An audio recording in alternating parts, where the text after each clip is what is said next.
इचलकरंजीतील आवळे मैदान परिसरात सुरू असलेल्या एका जुगार अड्ड्यावर स्थानिक गुन्हे अन्वेषण शाखेच्या पथकानं रविवारी मध्यरात्री छापा टाकला।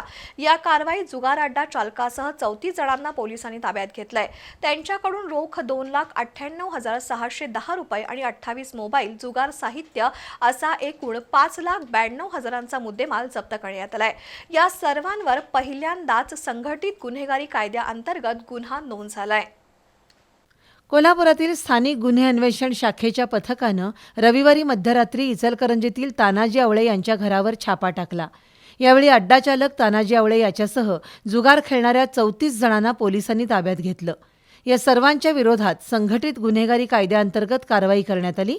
या छाप्यात पोलिसांनी रोख 2,98,610 रुपये, 28 मोबाईल आणि जुगार साहित्य असा एकूण 5,92,000चा मुद्देमाल जप्त केलाय। त्या 34 जणांना इचलकरंजीतील गावभाग पोलीस ठाण्याकडे स्वाधीन करण्यात आले। पोलीस निरीक्षक सुशांत चव्हाण यांच्यासह उपनिरीक्षक शेष मोरे, सागर चौगुले, महेश पाटील, नवनाथ कदम, महेश खोत यांनी ही कारवाई केली।